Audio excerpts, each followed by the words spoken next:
Buen día, ¿qué tal? ¿Cómo están? ¿Cómo andan? Bienvenidos, bienvenidas al Pase, otra semana arrancando acá en el Destape.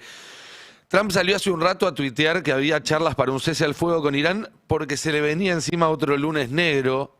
Si se fijan, en general hace siempre lo mismo, domingo a la noche, lunes temprano, tira una buena noticia para calmar un poco la situación de los mercados, la situación también del precio del petróleo, que en este momento es una de las cosas que más le preocupa porque está impactando muy fuertemente en el precio de la gasolina y de los productos básicos en general.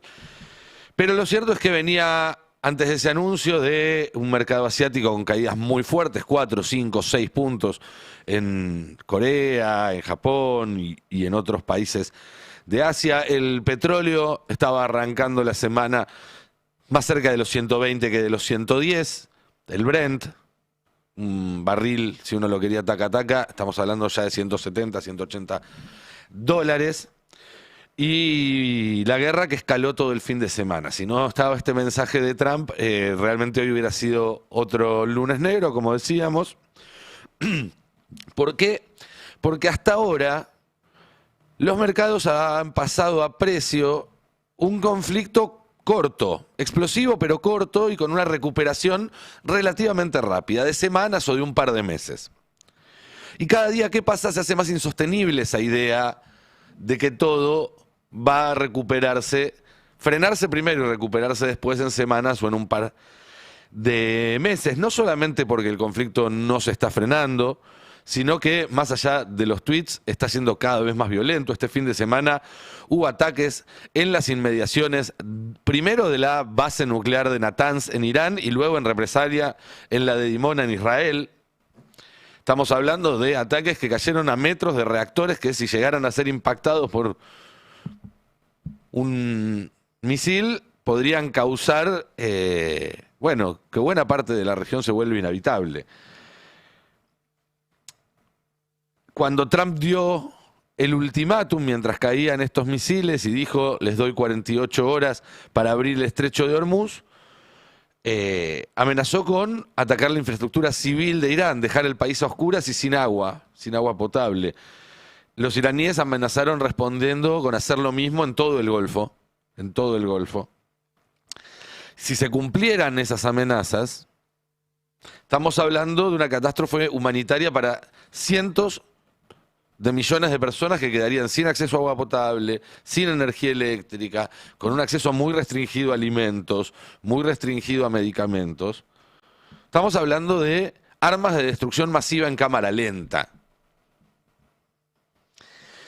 Y cuando yo la semana pasada advertía que pasamos el momentum chino con una gripe rara de esta guerra, es decir, el punto a partir del cual ya se pone en marcha una cadena de eventos que va a cambiar el mundo para siempre, aunque todavía no lo veamos, y que ya no se puede detener porque ya hay algunas cuestiones que no van a volver a ser como antes del 28 de febrero, sucedía que escuchábamos noticias de algunos países de Asia que, en una réplica de lo que había sido el principio de 2020, tomaban medidas extraordinarias, ¿no es cierto? Así como en 2020 veíamos que los países cerraban sus fronteras, declaraban cuarentenas, prohibían la exportación de respiradores, de vacunas, más adelante, de barbijos, y parecía algo lejano, algo que no iba a llegar acá. Y terminó llegando.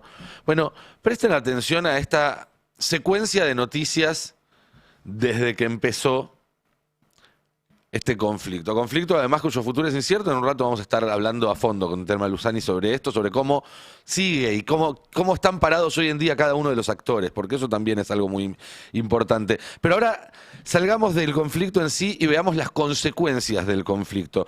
Ya el 1 de marzo, horas después de que empezaran los ataques, Tailandia restringió las exportaciones de crudo.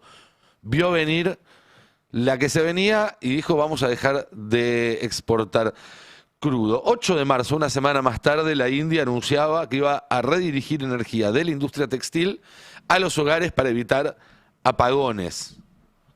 10 de marzo, en Pakistán, Por cadena nacional, el primer ministro anunció semana laboral de 4 días para el sector público, plantilla gubernamental reducida a la mitad, corte de asignaciones de combustible para vehículos oficiales, cierre de escuelas por 2 semanas para hacer frente a una suba del 20% de la nafta en una semana, que era el aumento más grande en la historia de ese país. El mismo día, Tailandia, que ya había tomado medidas, las profundiza, ordena home office para empleados públicos.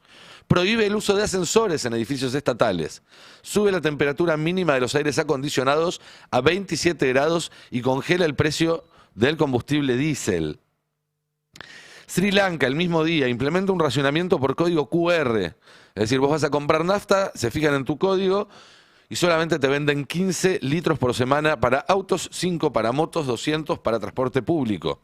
La semana escolar además perdió un día, pasó a ser de 4 días. En Filipinas, semana de 4 días para empleados públicos. Diésel al doble de precio. Subsidio de emergencia de $85 a conductores de transporte. Al día siguiente, el 11 de marzo, la Asociación Internacional de Energía aprueba la mayor liberación de reservas estratégicas de la historia. 400 millones de barriles. Son apenas 4 días de consumo global de petróleo. China ordena que las refinerías estatales suspendan todas las exportaciones de combustibles, gasolina, diésel, jet fuel, con efecto inmediato. No se suele decir porque China es comprador neto, pero China produce más petróleo que Irán. Demanda mucho más, pero China es un gran productor de petróleo. Y además de producirlo para el mercado interno, le vende a otros mercados de Asia que están teniendo serios problemas con estas restricciones. Japón, de hecho, activó la liberación de reservas más grande de su historia, 80 millones de barriles, equivalen a 45 días para Japón. En Vietnam, el Ministerio de Industria urge al teletrabajo generalizado, tienen reservas de combustible para menos de 20 días. En Myanmar, la Junta Militar impone circulación vehicular con placa par-impar. ¿Les suena? ¿Se acuerdan cuando acá era el documento? Documentos pares o impares. Bueno, ahora con la patente para que los autos gasten menos nafta. Bangladesh cierra las universidades anticipando las vacaciones para ahorrar combustible y electricidad. También cierra plantas estatales de fertilizantes para redirigir esos recursos a centrales eléctricas. Corea del Sur introdujo un tope al precio de combustibles domésticos por primera vez en 30 años. Todo esto en los últimos días, en la última semana. En Kenia, ya no estamos hablando solo de Asia, los distribuidores empiezan a racionar combustible, hay desabastecimiento en zonas rurales, las reservas del país son para 21 días. Serbia suspende las exportaciones de combustibles. Serbia, Europa. Grecia impone un tope a los márgenes de ganancia, 12 centavos por litro del precio mayorista de la nafta.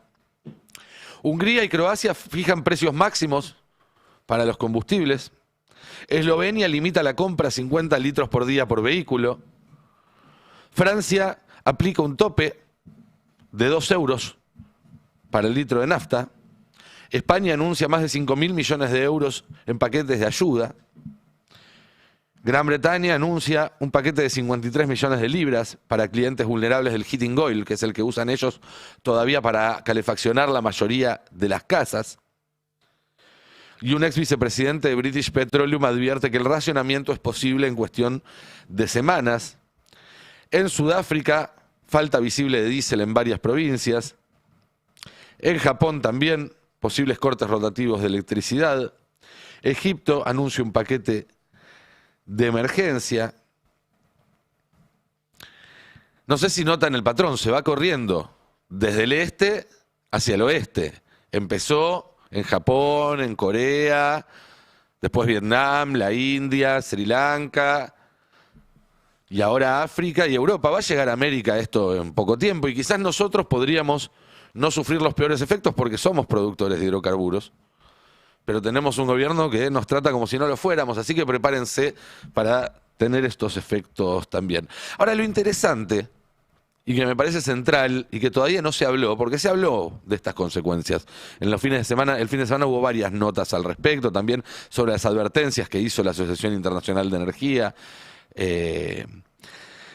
Lo que no se habla es que estas medidas los gobiernos las toman no solamente para mitigar los aumentos y dar algún alivio al bolsillo, sino también para controlar la voracidad corporativa que aprovecha estas crisis para aumentar sus márgenes de ganancias, que ya suelen ser exorbitantes.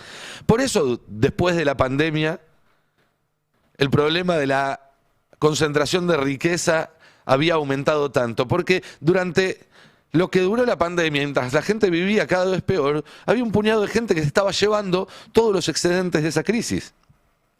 Hoy los 15 tipos más ricos de Estados Unidos tienen más plata que todos los supermillonarios yanquis del 2020. Eso pasó por la pandemia, porque supieron aprovechar la crisis, porque son los ganadores de las crisis. Hay un hilo muy interesante de una historiadora que se llama Isabella Weber, que justamente estudia estas cuestiones y dice: se avecina una crisis energética mundial, va a profundizar la desigualdad de maneras que ya hemos visto. Sin una acción gubernamental urgente, la crisis del Estrecho de Hormuz tendrá repercusiones en nuestras economías y destrozará nuestras sociedades. He aquí por qué. Y si vamos avanzando, va dando algunos detalles que son realmente muy impresionantes. Es un hilo que resume un artículo que recomiendo si lo quieren leer completo. Es gratis. Y dice la historiadora, dice: una quinta parte del gas natural licuado mundial, un tercio del petróleo crudo, un tercio de los fertilizantes, 2/5 del helio y casi la mitad del azufre transitan por el Estrecho de Hormuz. Desde el ataque de Estados Unidos a Israel e Irán, ese flujo se ha detenido prácticamente por completo. La conmoción ya está aquí, las repercusiones se avecinan. Esto no es solo una cuestión de precios de materias primas. Años de investigación demostraron que las fluctuaciones de costos no se transmiten de forma neutral, sino que brindan a las corporaciones dominantes la oportunidad de subir los precios, proteger sus márgenes y aumentar sus ganancias. A esto lo llamamos inflación de vendedores. En la inflación de vendedores, las corporaciones no absorben las fluctuaciones en los costos de los insumos, sino que las transmiten a toda la economía a través de su propia fijación de precios e incluso le agregan un poquitito más. Se documentó esto tanto durante la pandemia de COVID como durante la crisis energética de 2022, después de la invasión de Rusia a Ucrania, y ese mismo mecanismo se está activando de nuevo ahora. La escasez lo empeora aún más, dice. Cuando los insumos escasean, las empresas obtienen un poder monopólico temporal. Los clientes no pueden cambiar de proveedor. Las empresas pueden cobrar precios más altos, como hicieron las compañías de autos durante la escasez de chips. Pronto vamos a ver cómo se repite esta estrategia en los sectores de la energía, la alimentación y otros. Las alzas repentinas en los precios de las materias primas generan ganancias extraordinarias para los sectores afectados, que benefician principalmente a los ya ricos a través de sus participaciones accionarias, como se documentó en el caso de la crisis del petróleo y el gas de 2022. La gente común, en cambio, obtiene pocas ganancias, pero soporta la carga total de la inflación. Esa dinámica de redistribución del trabajo al capital de muchos a pocos es la base de la economía política, de la inflación de los vendedores. Los salarios reales en Reino Unido y Alemania apenas se han recuperado a los niveles previos a la crisis anterior y ahora corremos el riesgo de volver a pasar por lo mismo y peor.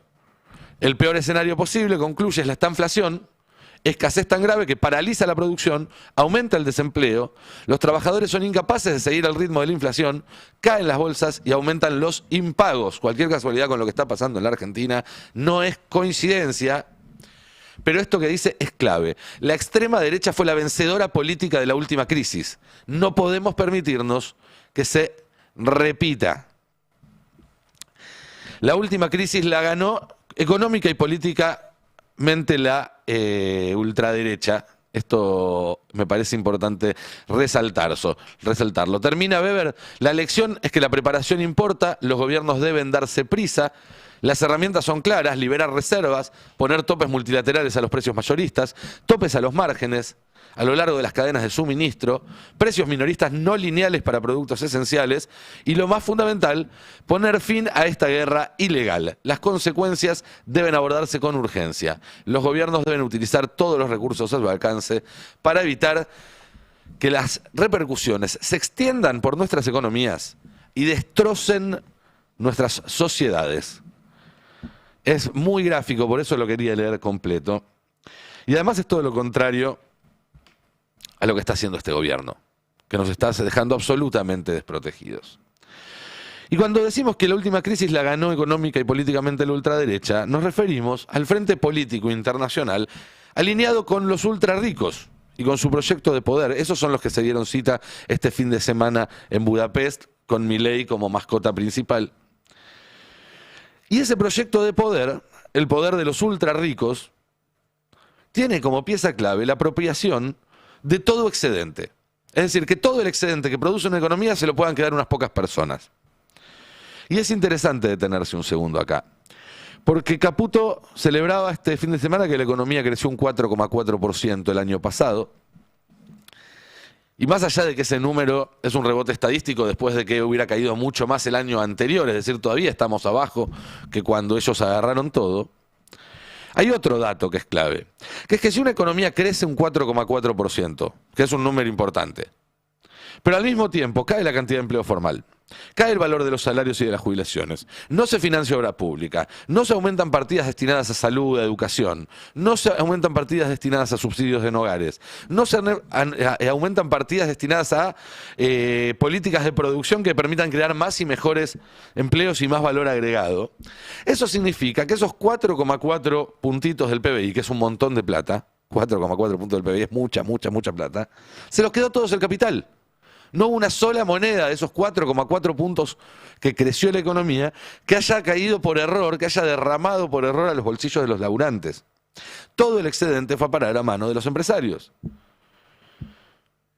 Y además sabemos a esta altura del partido y de sobra que dentro de esa lógica que impera hoy en día, en el universo de los capitalistas, de los empresarios, también está sumamente concentrado y que gran parte de todas esas ganancias no van a todos los empresarios, sino a una porción muy pequeña de ellos. Estamos hablando, en algunos casos, de gente que se puede contar con los dedos de una mano o de las dos manos en la Argentina. Y en el mundo estamos hablando de decenas o un par de cientos de personas, no más que eso. Y eso fue sin crisis global. Eso fue el año pasado, que no fue un año de crisis global. No podemos permitirnos que esta crisis la ganen de nuevo los mismos, porque los márgenes a esta altura ya avanzan sobre las condiciones mismas de nuestra subsistencia. Primero perdimos la capacidad de ahorrar, después perdimos la posibilidad de irnos de vacaciones o tuvimos que irnos menos tiempo de vacaciones.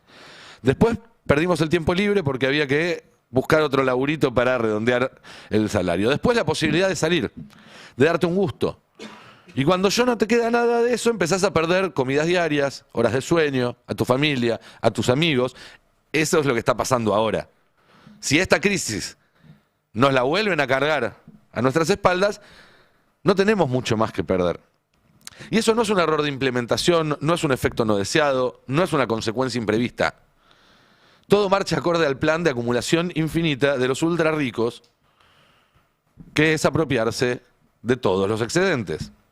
Que cada centavo que esté dando vuelta termine en la aspiradora gigantesca de Silicon Valley, Houston y Wall Street. Las tecnológicas, las energéticas y las financieras. Que son los tres motores de la guerra que va a empujar en los próximos meses a decenas o cientos de millones de personas a la escasez, a la hambruna o algo peor. Lo hacen con la excusa de que deben ganarle la carrera a China, pero lo que no ven es que China les está ganando haciendo todo lo contrario. Mientras que Estados Unidos dice todos los excedentes se los pueden quedar 5 tipos, China dice todos los excedentes se reinvierten. Y en todo caso un poquitito que se lo queden 5 tipos. Nos puede gustar más, nos puede gustar menos. Lo que no se puede discutir es que son esquemas que parten de premisas absolutamente opuestas y tienen resultados muy diferentes.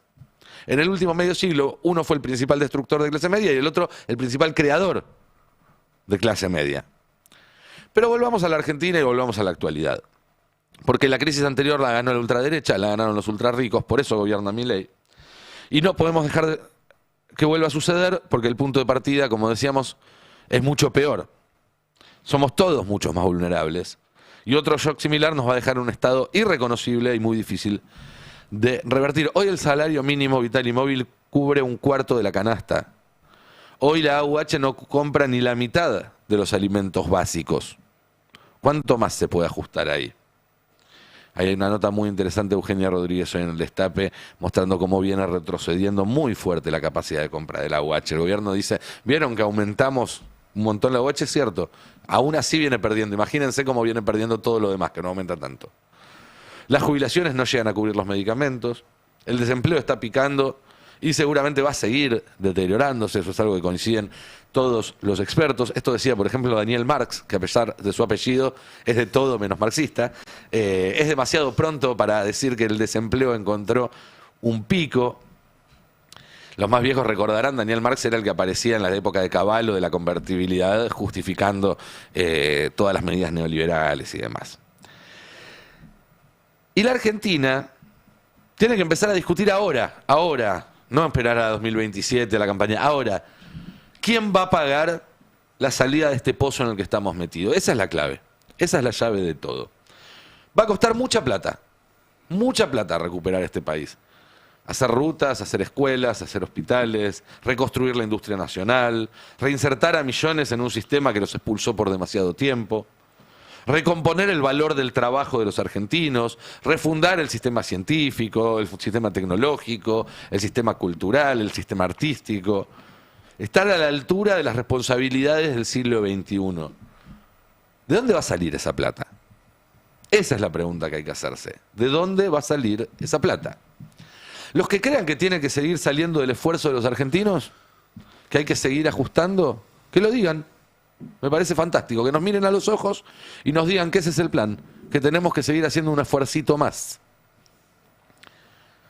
Pero los que creemos que esa factura hay que mandársela a los que alimentaron al monstruo para beneficiarse de él, a los que ganaron cientos o miles de millones mientras vos elegís si saltear la merienda o caminar 30 cuadras al laburo, mientras vos le inventás excusas a tus nenes porque no podés comprarle el regalo que te pidió, mientras tenés que dejar de tomar remedios, mientras largás la facu y tu proyecto de vida porque no te da el tiempo con los 3 laburos que tenés que mantener, mientras pedaleás abajo de la lluvia a las 2 de la mañana para llevarles puchos.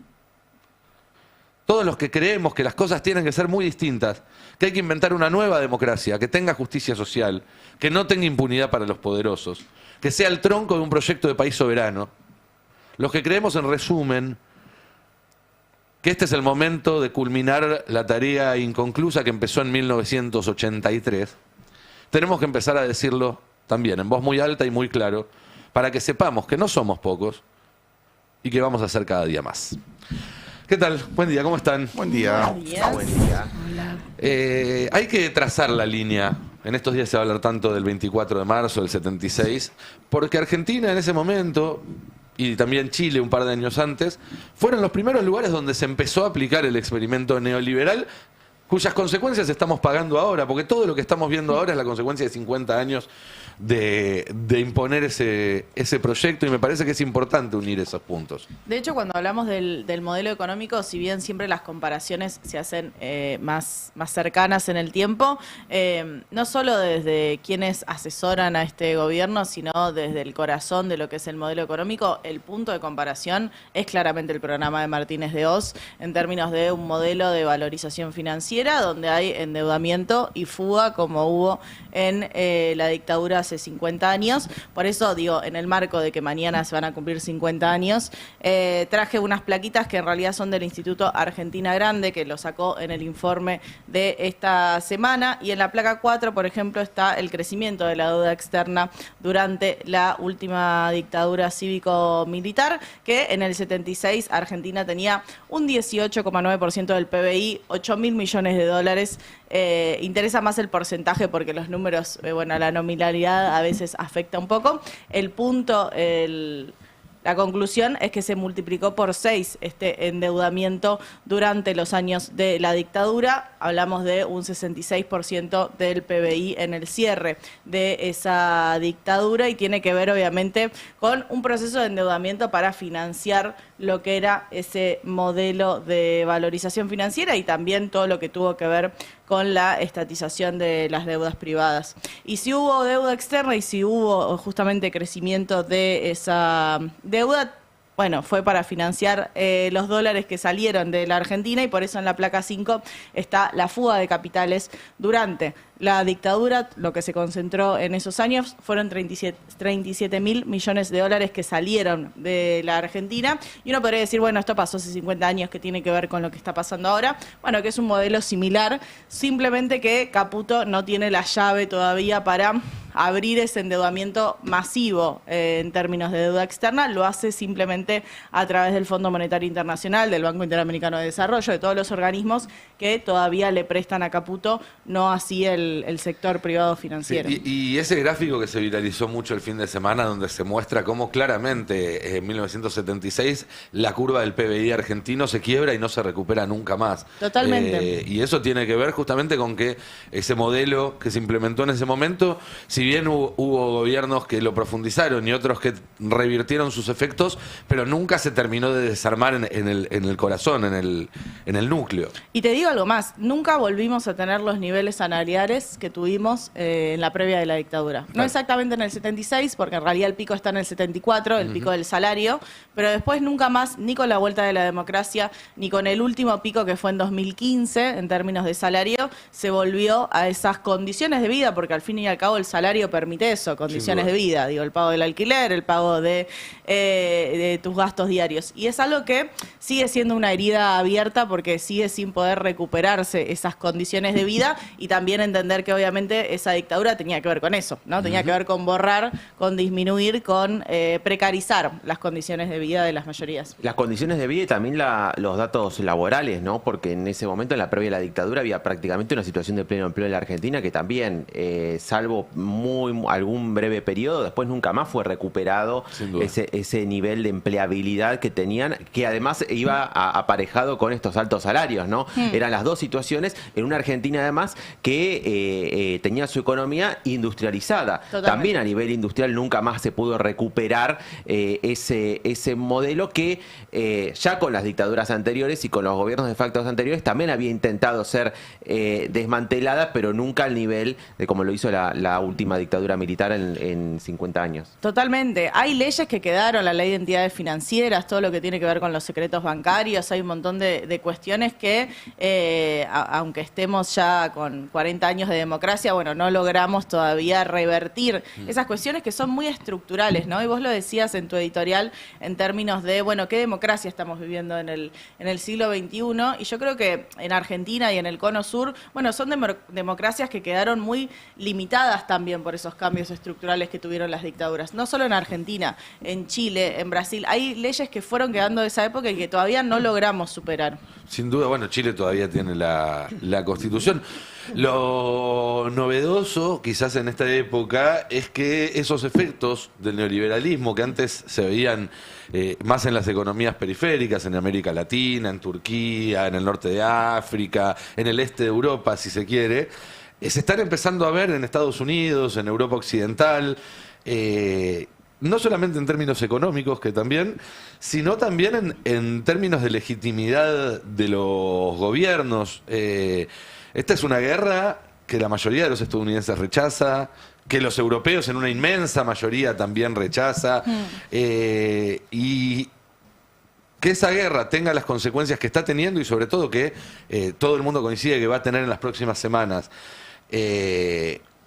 haya sido una guerra que se declaró sin ningún tipo de consulta, yo creo que va a tener efectos importantes en la legitimidad de los gobiernos y de los sistemas que gobiernan esos países en este momento. Por eso también es importante pensar una salida por izquierda, porque si no la salida va a ser otro tipo más duro que prometa mano más dura contra una minoría más indefensa.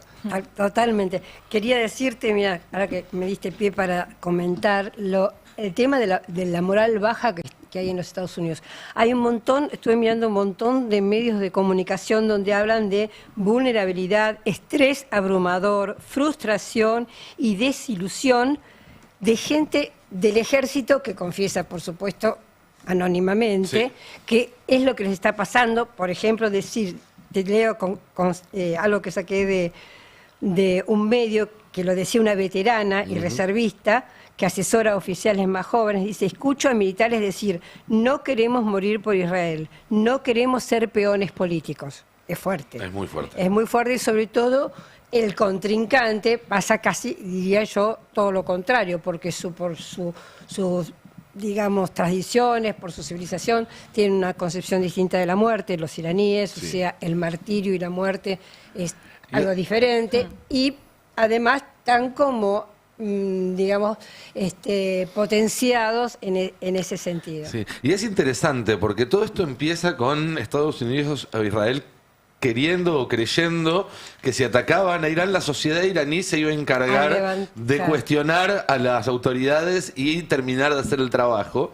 Y hoy, 3 semanas más tarde, da la sensación de que si la guerra se extiende un poco más, son las autoridades israelíes y Estados Unidos las que van a tener problemas, ya sea electoralmente o de otra forma, con sus propios electorados, con su propia Totalmente. sociedad. No sé si viste a Ben Gvir en el fin de semana, lo sacaron de un refugio gritándole, sos un judío nazi. Sí. Bueno, No. Trump que está teniendo unos problemas inmensos de popularidad. El tiempo va en contra seguro de estos dos y por eso es el momento que estamos, ¿no? Fíjate que uno de los temas es ese, el pésimo plan o la pésima táctica que tuvieron, o equivocada, bueno, no es pésima, se equivocaron de A a Z, pero además que no dan una de las críticas que había de lo que te comentaba, de la baja moral de los soldados estadounidenses, es que no encuentran un buen discurso, una buena narrativa que les haga entender por qué tiene que ir a morir. De hecho, no ayuda para nada que Trump cambie narrativa cada 6 horas, ¿no? Ya estamos ganando, Anoche me acosté, vamos perdiendo. mira, anoche me acosté diciendo, ahora Irán está muerto, mira, tenemos una placa, Dale, Irán hagámoslo. está muerto y ahora el enemigo es la izquierda radical, es decir, el Partido Demócrata. Ya que el Partido A ver si Demócrata sea la izquierda radical. Sí, Sí. ya habla mucho. Sí, no voy a hablar. Bueno, vale. Imagínate. No sé si va a salir el audio. ¿Lo tenemos ahí? El número 1. La placa número 1 es esto. Ahí. Dice, ahora con la muerte de Irán, el mayor enemigo de Estados Unidos es la izquierda radical, el Partido Demócrata, sumamente incompetente. Gracias por su atención a este asunto, presidente DJT. Bueno, así me acosté ayer y esta mañana me levanté con que parece que tenemos 5 días de cese de hostilidades. Sí. Todo entre comillas. Sí, por supuesto. y ni- Digo, lo puso en Truth Social, es decir, que es algo oficial, Sí. no es un invento. Ni Yo siquiera tengo igual una- habla de cese de hostilidades. Dice que lo que no va a hacer es atacar a las plantas energéticas, que era la escalada que había prometido después del ultimátum. Bueno, Ahí se echó para atrás, digamos, de alguna forma. él dice que hubo unas conversaciones productivas, bla, bla, bla, y dice, sí, con vistas a, Al cese, regarding, sí. con vistas a una completa y total cese de hostilidades en el Middle East. Esas en eran Oriente las Medio. charlas, pero a continuación dice, como esas charlas fueron también por 5 días, voy a frenar el bombardeo a plantas energéticas, que era la escalada que se venía en esta amenaza que había hecho el fin de semana. Exactamente. Yo Y tengo ahí- una pregunta ahí leyendo diarios de economía, ¿no? Porque el petróleo bajó, efectivamente está abajo de Sí. los $100, como que ese tweet es el que marca, si se quiere, este recule ya de Trump de decir, bueno, ahora el conflicto va a terminar porque Trump va a decir que ganó y demás. Ustedes son los especialistas.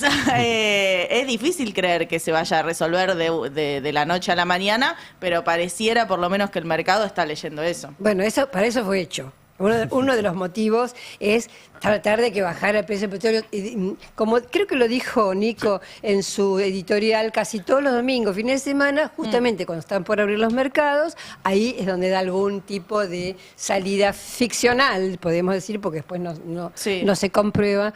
Pero además, creo yo, Nico, que tiene varias.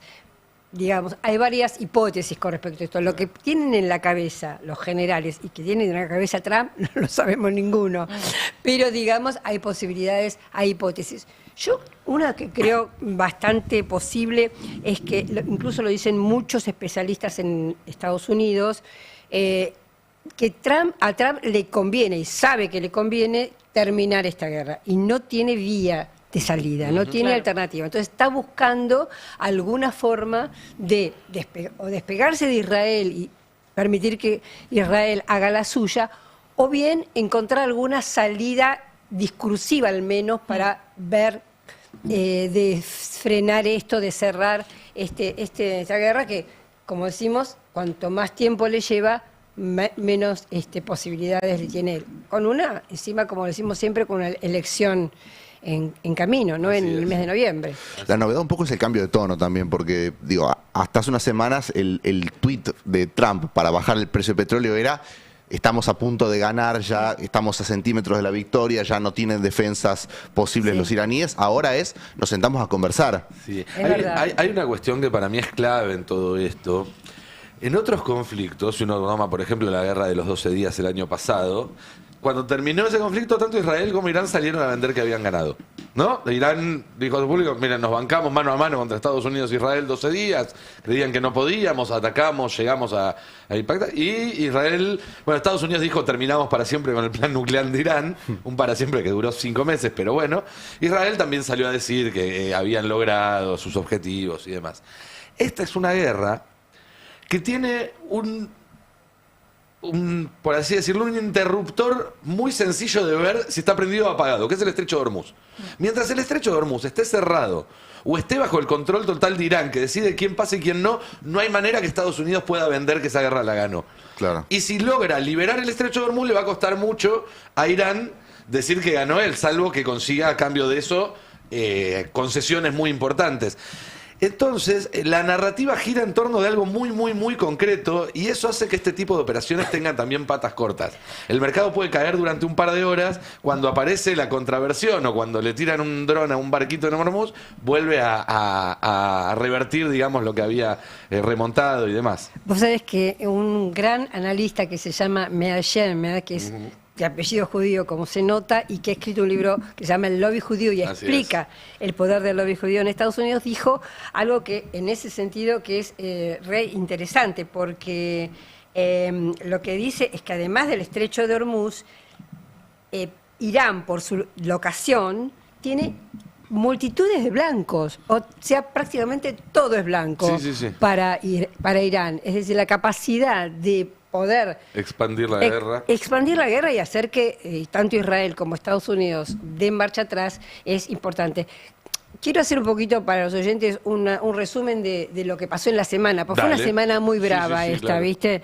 Como vos dijiste en su momento, hubo 2 ataques fundamentales, uno muy cercano al centro nuclear de Irán y el otro muy cercano también a Dimona, que es el centro de Israel. Pero yo creo que este tiene mayor simbolismo porque se suponía que era mucho más inaccesible y porque se suponía que, digamos, fue como un contraste de poner sobre la realidad de que la famosa cúpula que protegía a Irán no es tal. Hubo, digamos, un shock muy fuerte en relación a esto. Por eso ahora estaba viendo videos que salieron mucho el gobierno de Israel a calmar y a revertir un poco este golpe que ha recibido en este fin de semana. Esto, y por otro lado, lo que comentabas antes en el programa anterior con Ari, el misil de largo alcance que llegó a la isla Diego García. La isla Diego García queda en el medio del Océano Índico, creo que la mostraron en el programa. Literal, el medio de la nada. En el medio de la nada, pero fíjate vos, cuando en un momento yo hice un libro sobre las bases militares de Estados Unidos y de la OTAN, y la base de Malvinas con la base de Diego García cubre toda la parte del hemisferio, son fundamentales para tanto Estados Unidos como para el Reino Unido, son fundamentales. Y a Diego García, a diferencia de Malvinas, que no estaba habitada, Diego García tenía población, y la movieron totalmente a las Islas Mauricio y dejaron la isla descubierta, digamos, sin habitantes, que hay un conflicto muy importante en respecto a eso, para hacer nada más y nada menos que las bases. O sea, que Irán haya logrado no logró dar el blanco, pero que haya podido lanzar misiles a esa isla, Diego García, nada más y nada menos, es algo simbólicamente también muy importante. Es decir, y ellos lo dicen, Irán lo dice, entramos en una nueva fase de la guerra. Eso es lo que ellos consideran, y yo lo ataría con el tema de el, entre comillas, recule, porque hay que ver si reculó. Recordemos que Donald Trump es un hombre que nunca cumple con sus promesas, que es un traidor nato, y entonces que que use también incluso este tuit que mandó hoy como para atacar un poco a traición, ¿no? Podría pasar. Sí, puede pasar. También uno entiende que entre la respuesta de Irán al ultimátum diciendo vamos a ir por las plantas de energía y desalinizadoras de todo el Golfo, y este misil que está en rango de impactar en la mayoría de las capitales europeas, los dos socios más importantes de Estados Unidos, Europa y los países del Golfo, dos socios muy importantes de Estados Unidos, se ven obligados a decirle, flaco, baja un cambio, ¿no? A presionarlo más para que no siga escalando la guerra, porque obviamente esto lo termina pagando, bueno, en primer lugar la población de los países del Golfo que pueden quedarse sin agua potable y sin alimentos. Sí, no, estaba pensando, también quería mostrar en la placa 2, porque ayer Irán también, como más envalentonado en su nueva fase, le tomó un poquito el pelo a Donald Trump. Ustedes recordarán que Donald Trump tenía un programa de televisión que siempre terminaba con diciendo el perdedor, estás despedido, you are fired, ¿no? Era la clásica frase. Esto lo hizo incluso bastante famoso durante las elecciones, para ganar las elecciones. Ahora en la placa 2 vemos cómo un iraní del cuerpo revolucionario, es una de las fuerzas más... Ehtaram, you are fired. You are familiar with this sentence. Thank you for your attention to this matter. Bueno, es lo que hace siempre. Vamos a ver alguna en la placa 3, como lo hacía Donald Trump. You're fired. You're fired. You're fired. You're fired. You're fired. You're fired. Fired. Fired. Fired. You're fired. Fired. Fired. You're fired. You're fired. You're fired. Fired. Fired. Fired. You're fired. Fired. Fired. Fired. Fired. Fired. Fired. Fired. Fired. Fired. Fired. You're fired. Fired. Fired. You're fired. Bueno, veamos otra vez el de Irán, así se entiende mejor. Ehtaram, you are fired. You are familiar with this sentence. Thank you for your attention to this matter. Y le dice, está familiarizado con esta frase y termina diciendo, gracias por su atención a este asunto, que es lo que pone siempre Trump al final de sus... Exacto. Bueno, me pareció un acto de valentía por parte de Irán, porque en general no tienen este tipo de mecanismo, digamos, de tomada de pelo. Bueno, algo está pasando en esta nueva fase, ¿no? Sin ninguna duda. Y a partir de todo lo que se conoce, hasta acá veníamos repasando, bueno, esta escalada, también la que hubo la semana pasada en los campos gasíferos y demás. ¿Cómo crees, o por ponerlo de forma brutal, quién crees que va ganando la guerra? Es una guerra en la cual no hay suma cero, hay muchos más perdedores que ganadores, y hoy todos los actores están en una peor situación que lo que estaban cuando empezó. Empezando por Irán, que obviamente recibió miles de bombardeos. Pero estas últimas horas fue bombardeado Teherán en 5 barrios, prácticamente dejaron destruido. Mira, pero en términos estratégicos, digamos, ¿cómo lo analizas? A mí me cuesta, digamos, pensando que Irán se enfrenta a la mayor potencia del mundo, a la mayor potencia militar del mundo, me parece que es difícil decir que Irán va a ganar. Yo no me animaría a decir esto.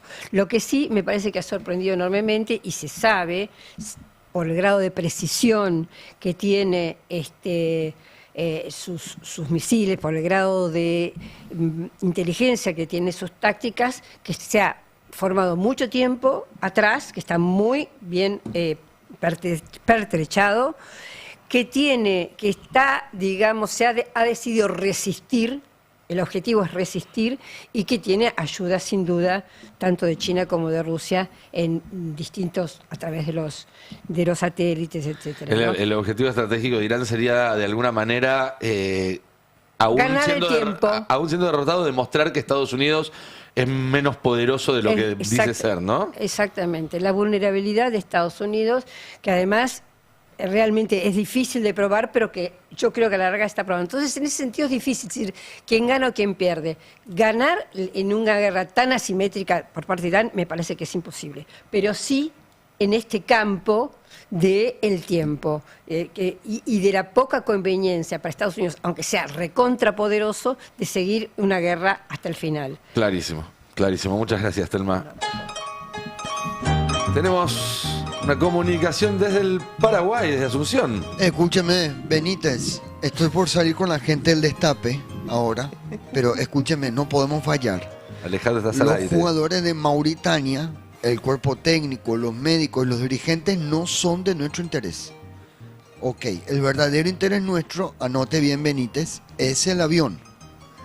A ver, Benítez, le voy a hacer una pregunta de interés general. ¿Qué exporta Mauritania? No, negros no. ¿Qué exporta? Anteojo tampoco. No, marcas falsificadas tampoco, Benítez. Usted hizo colegio, Benítez. ¿Cómo que no fue al colegio? Ya se me ocurrió una idea. Vamos a crear el secundario de la Conmebol, la Secumbol. Para los que no se recibieron, claro. Bueno, escúcheme, Benítez. Lo que exporta Mauritania es oro. Más le digo, ni siquiera son la selección de Mauritania. Tuvimos que poner a la selección sub-14 porque no nos daba el peso. Ya. Entonces, ¿qué va a hacer Benítez? Chequee bien el temita de los documentos para que no haya lío, pero el avión, anote, va a hacer escala en el aeropuerto internacional de Cursucuatiá, en Corrientes. Muy bien, Benítez. Tiene que descargar la bodega completa en 10 minutos. No, los bolsos déjenlos, Benítez. Son los de los sub-14. ¿Qué va a hacer con eso? Listo. Bueno, son 22 camiones de caudales esperándolo. Muy bien, guardaré. Ya. Ahora lo dejo. Tengo que hablar con la gente del Destape. Un abrazo grande, Benítez. No me falle. Hasta luego. Señor Lantos, ¿cómo le va? Domínguez, ¿qué tal? ¿Cómo anda? Bien, qué gusto saludarlo, señor Lantos. ¿Usted por casualidad está casado? Sí, claro. Ya, bueno, tengo una alianza pulsera y colgante de oro de África. Ya, oro africano, pero recién traído, nuevo. Usted precisa y me llama, ¿sabe? Está caro el oro, está subiendo en el medio del ¿Cuánto conflicto. está la onza? Ya No sé ahora, pero está. Y bueno, yo le no digo, tengo. pero tenemos el mejor oro recién exportado de África y yo creo que a usted le va a venir bárbaro, señor. Usted puede quedar muy bien con su esposa, señor. Me gustaría, pero me privo. Yo pensaba, ¿cuándo es el aniversario del Destape Radio? ¿Cuándo es el aniversario? Ahora, en un par de meses, en septiembre. Llegamos, lo tenemos para cuando. Estaba pensando darle una sorpresa al señor Navarro. Vaya sorpresa, sí. Una estatua del señor Navarro pura de oro. De oro puro, ¿qué le parece? Tamaño real, como la de Gallardo. Pero más proporcionada, ¿no? ¿Dónde la podemos poner? ¿Adentro del estudio entra? Y no sé, pues, me parece que no. Enfrente de la embajada la pongo. Enfrente de la embajada, cerca de la casa. Enfrente de la embajada, sin ningún inconveniente. Desde acá ya la estoy viendo. Ya estoy viendo. Ahí tenemos que ponerla como la de Gallardo, ¿no? Esa sería. Hablando del tema, hoy inauguramos la Conmepon. ¿La qué? Conmepon. Es un servicio de acompañante internacional. Pero eso lo vamos a terminar de armar para el Mundial, no sea ansioso. ¿Lo Bueno, están armando con Novelli? ya usted entiende el juego perfectamente, ¿eh? Usted es hincha de Boca, ¿no? Usted está disfrutando. Tengo 5 entradas, vio para el boliche para solos y solas de más de 50. Se llama Modorra. Es un boliche nuevo que estamos inaugurando ahora. Arranca sábado y domingo a las 19 horas. Está muy bien, vamos a sortearlas. Te miden presión gratis, sacan sangre, chequeo clínico, oculista, traumatólogo. No hay restricciones de vestimenta. Si ya quiere ir con el pijama puesto, se viene con el pijama puesto. Boliche Modorra, ahí ya lo tiene. Bueno, y tengo entrada para el casamiento de Tini de Paul. ¿Le interesa alguno? ¿Tengo entradas para el casamiento de Tini de Paul? Tengo entrada. ¿Hay platea? Ahí a Longhi le gustó, ¿eh? Ya, quiere venir al casamiento de Tini de Paul. Sí. Tengo ¿Cuánto hay? 3 entradas. 3 entradas. La podemos negociar. 3 por 1. Se la hacemos a peso argentino, ¿eh? No piense que le vamos a cobrar en dólares. Si lo quiere casar usted, le damos el disfraz de cura también, todo, ¿eh? Yo no tengo ningún problema. A esta altura. Bueno, ya le vamos, resérveme ¿Es con cabañita. descuento? A usted le hacemos el descuento de la gente del Destape, por supuesto. 50% de descuento. Y De si la también comunidad. y se queda todo, fiesta de entrada, fiesta de salida, no nada de después de las 22. nada. El after party, ¿Incluye la todo. comida y la bebida? Todo, incluye Bueno. todo, hasta las botellas con algún disparo, pero Están las botellas, no perdieron nada de bebida, nada. Tengo entradas también para el recital de ACD. ACD. ICD. No. ICC será. No. ICBC, sí. No. Exactamente. Esa tocan hoy en River. Si quieren pueden venir, les invitamos, tengo el VIP. Y tengo 6 Audi 3x2, estamos rematando. ¿Cómo? El primer año no se puede usar. ¿Cómo el primer año no se puede usar? Pero porque forma de ahorro de nafta, está cara la nafta, es para ahorrar. Es por Estoy crisis. viendo también papeles de auto on demand. ¿Cómo papel de auto? Comprar un auto y también los papeles, claro. Porque a veces uno compra el auto sin papeles. Estamos con la municipalidad del 3 de febrero arreglando eso. Y si quiere también camión, quiere un camión, tenemos. Si compra los 6 Audis, el camión va de regalo. De regalo. Ya esta promoción es infalible, también. Esta para los que ¿Está tienen... todo intacto? Bueno, algún disparito ahí, pero ya es un rebeque, ahí se pone un reboque, la mancha de sangre sale con alcohol, ya. Y para los que tienen niños o nietos, tenemos un Ludomatic con el dado cargado para ganar a los niños. Así que usted ya me avisa y ya sabe cómo ganar el juego. Bueno, lo voy dejando que tengo que hablar con Cabañita. Un abrazo grande, Un abrazo. Suerte en la copa. No, bueno, gracias. Un abrazo grande. Más que suerte vamos a necesitar. Un abrazo grande, Domínguez. Impresionante las cosas que suceden tras bambalinas en la Conmebol. Quería hacer un breve comentario sobre otro tema antes de seguir con la mesa, porque este fin de semana, desde algunas usinas cercanas al gobierno, estuvieron difundiendo la identidad de una persona que trabajaba en el aeropuerto de San Fernando, ¿no? Sí. Que aparentemente, o según acusa el gobierno, fue quien tomó el video de Adorni subiendo al avión.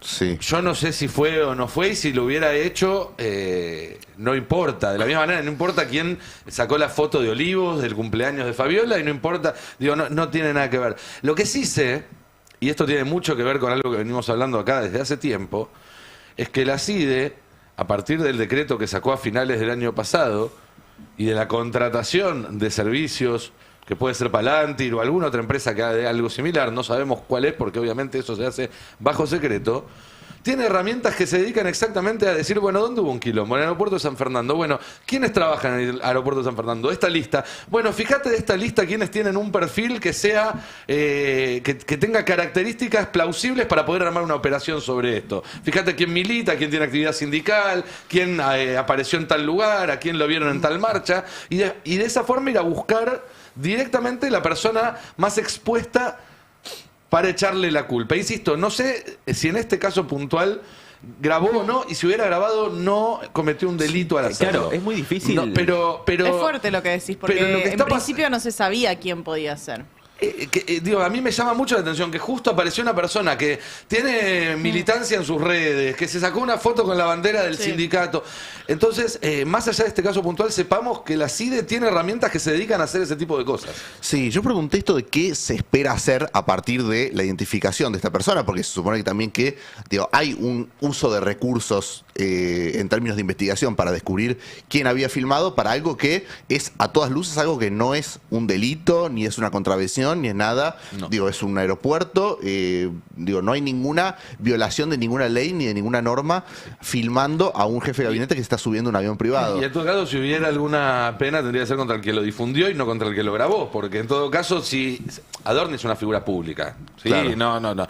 Pero si alguien graba a alguien que no es una figura pública, y ese video después se difunde y le causa algún tipo de daño, la culpa no es del que grabó en todo caso, que puede ser alguien grabando y pasa alguien caminando por atrás de fondo, sino del que difundió tratando de causar ese daño. No hay ningún... Pero además, Claro. ¿por qué se gastan esos recursos? Sería la Claro, punto. también es eso, digo, ¿por qué tanto esfuerzo en términos de investigación para algo que después no va a derivar, o sea, Algo no puede normal. derivar en ninguna causa, en Claro. ninguna causa judicial de nada, porque no es un delito? Bueno, lo que decían desde el gobierno es, esto es para despejar la idea de que esto fue por la interna.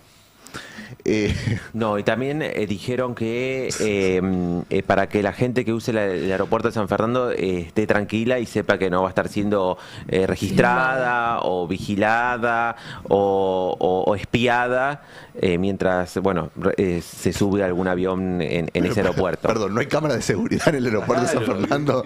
No, en todos lados. En cualquier aeropuerto hay cámara de seguridad. Claro. O sea, no hay... Recordemos que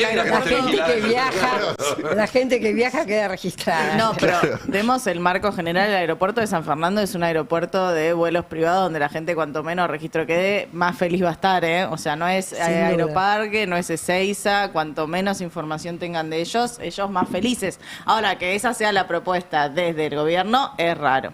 Sí. Pero bueno, lo que decían es esto, es como todo este esfuerzo para despejar la idea de que hay una interna, como para tratar de pacificar internamente, porque todo esto se desata también por una declaración del propio Adorni, que es el que dijo, esto salió desde adentro del gobierno, porque quién más iba a tener acceso a filmar esas imágenes, y después no descartó que podía ser Santiago Caputo. Bueno, el gobierno está tratando de pacificar y está gastando recursos del Estado en tratar de pacificar su propia interna. De hecho, entiendo que la línea de esta supuesta, de que la encargada de haber hecho el video es una dirigente gremial ahí del aeropuerto, la acercó Monteoliva, entiendo, la ministra de Seguridad, como para tratar de decir, bueno, de despejar justamente y que una solución, de alguna manera, a el conflicto político, ¿no?, que derivó de este video. Sí, y algo, también digo, lo que decías vos, Nico, es... también está dentro de las posibilidades que hayan revisado la lista, hayan, esto que decías, buscado quién es el chivo expiatorio. Claro, ¿quién tiene alguna relación con algún partido político. Acá a esta persona se le acusa de ser militante del PTS, además de dirigente, de delegada gremial. Bueno, buscar a alguien con ese perfil y decir, bueno, fue ella y listo. Recordemos que es un modus operandi que no es nuevo. Me acuerdo, por ejemplo, cuando fue el caso del atentado acá en la Sociedad Rural contra Pino. ¿Se acuerdan que buscaron para echarle la culpa a alguien que tenía militancia vegana? Porque la sociedad rural y entonces los veganos. Después no era esa persona y nunca se supo quién había sido, ni parecen estar muy preocupados. Años antes, cuando hubo también un ataque con un paquete bomba en las oficinas de Indra, en la previa de unas PASO, año 17, si no me equivoco. También, primero fueron y encontraron un pibito con militancia en la cámpora que supuestamente había sido el culpable, tapa de diario, títulos, después no fue él y nunca encontraron quién fue. Lo que tienen ahora es un software que permite hacerlo mucho más eficientemente y mucho más rápidamente, y eso es algo que debería preocuparnos. Y ahora me parece que también descuidan la narrativa hacia afuera, ¿no? Porque me parece que si lo que se está discutiendo es la actitud o lo que hizo un jefe de gabinete con un vuelo privado, que todavía te podamos hablar el tema de las facturas, de quién lo pagó, digo, en medio de todo ese entramado, parece que la discusión hacia afuera de decir como gobierno identificamos a la persona que filmó el video, creo que es un poco antipática hacia la opinión pública. Después habrá que ver cómo reacciona la opinión pública. Sí. Pero está más preocupada por otras cosas, me parece. Sí, claro. Pero parece que estás dando la imagen de que no querés que se sepa. Sí, sin duda. Y te pregunto, Mati, a esta hora, ¿cómo viene la novela de Adorni? Que es la que da comienzo a todo este escándalo. Porque durante el fin de semana uno abría los portales y era Elige tu propia aventura. En algunos te decían, lo están bancando, está más firme que nunca, no se va a ir. Y en otros estaba diciendo, ya le soltaron la mano, no van a salir a defenderlo más y van a esperar que termine decantando su salida. ¿Vos a esta hora cómo lo estás viendo? Bueno, hoy lo que yo tengo, por lo menos de adentro del gobierno, es que la intención de Karina Milei es la de bancarlo. Karina Milei siente que se le va la interna en el puesto de Manuel Adorni, entonces que hay una intención de, bueno, luchar esta espalda con Adorni y conservarlo en el puesto. El tema también es que habrá que ver cuándo eso tiene su límite, porque también, bueno, siguen apareciendo cosas. Creo que lo de los vuelos empieza a darle un tono más de gravedad al asunto, porque hasta entonces era, bueno, lo del costo marginal de subirle a la esposa al avión, que dentro de todo podías tomar ese argumento. Con los vuelos repasemos, lo que se supo es de dónde salieron las facturas, quiénes los pagó, y eso lo dejó más pegado que nunca. Claro, básicamente Adorni fue y volvió a Punta del Este, a Carnaval, el vuelo, y hay cuestiones distintas Es decir, en los dos vuelos. No hizo lo mismo que Pepín Rodríguez Simón. No, que fue, no volvió. volvió. No, el vuelo de ida, acá lo que hay que entender es que el juez Ariel Lijo le preguntó, digamos, mandó un oficio para preguntarle a la empresa que provee justamente el servicio del vuelo privado, la dueña de los aviones, que es Alpha Centauri, empresa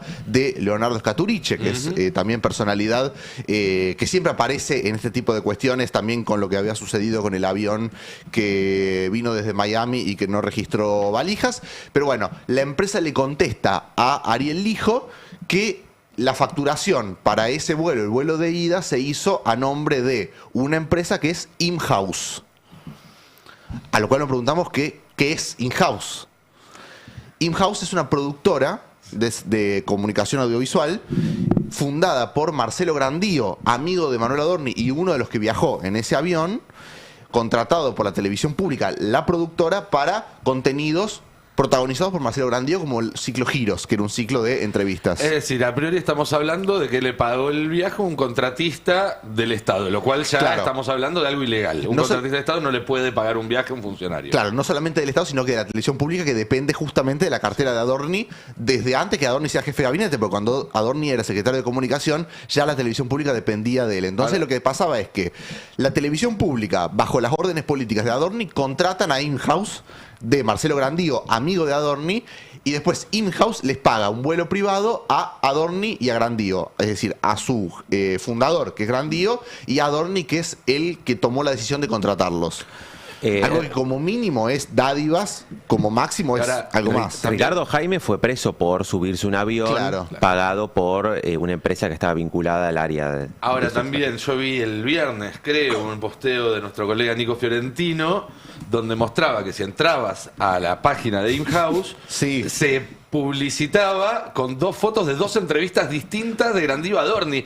Es increíble Con eso. lo cual, digo, yo que soy muy mal pensado, y esto no, por supuesto un fiscal puede pensar otra cosa, pero yo que soy muy mal pensado, digo, perdón, ¿no serán socios Adorni y Grandío en una empresa para facturarle al Estado a través del propio Adorni provee? Y eso explica por qué está gastando mucho más en sus tarjetas, por qué se acostumbró a llevar una vida que antes no tenía, por qué se compró una casa. Como mínimo hay que preguntárselo. Tendrá que investigarse. Uno, es cierto, vos ves, invito a que todos entren a imhouseproductora.com, imhouse con M, imhouse, y van a ver que en la página de inicio son la mayoría entrevistas con Adorni, fotos con Adorni, en todas protagonizadas obviamente por Marcelo Grandío, que es el fundador. En la página que figura hoy como director es el hijo, Juan Grandío. Un detalle más. In-house es casi in-house, que Sí. es como se dice en lenguaje corporativo, cuando una operación, en vez de tercerizarse, se resuelve toda dentro de la compañía. claro. Que es básicamente lo que está pasando con estos pasajes. Los están pagando in-house. Claro, exactamente. Es impresionante. El tema que lo que quedó como misterio es la cuestión del vuelo de vuelta. Porque después Adorni volvió sin Grandío. O sea, Grandío se quedó en Uruguay. ¿Se pelearon? Creo que vive en Uruguay. Ok. entiendo que sí, que vive en Uruguay y que él sí va y viene todas las semanas justamente para hacer su ciclo en la televisión pública. Claro, entonces bueno, fueron a Punta del Este, se quedó Grandío, volvió Adorni con su comitiva y ahí ya está más difuso el tema de cómo se pagó ese vuelo. Bueno, lo que salió es una factura que lo curioso es que está fechada el 9 de marzo, que es un mes después de ese vuelo, o medio mes después de ese vuelo, pero es la fecha en la que estalla el escándalo. O sea, la fecha en la que estalla el escándalo de los vuelos, sale una factura, que acá viene lo... O sea que no le hicieron la factura cuando voló, sino hicieron la gran Lago Escondido. Claro. Es una factura posfechada. Una facturita. La gran facturita, pero el ¿Pueden tema dejar es de que... ser tan desprolijos? Ya me jode más que sean tan desprolijos que la corrupción, loco. O sea, respétennos un poco, Claro. traten de Ocultarnos. Claro. Como Cagame, Es- pero con carpa. Bueno, Claro.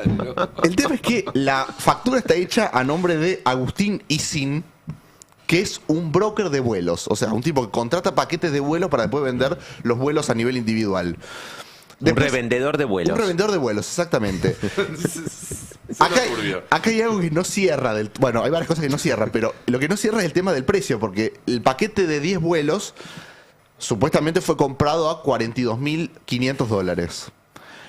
Y la factura, particularmente por este vuelo, está a $3.000. que además son casi $2.000 menos que el vuelo de ida, que O sea, fueron los 4.800. O sea, este broker de vuelos revende vuelos más baratos del costo. De lo que lo compra, algo que para la actitud de un revendedor es rara, por lo menos. Está haciendo dumping. Claro. Pero bueno,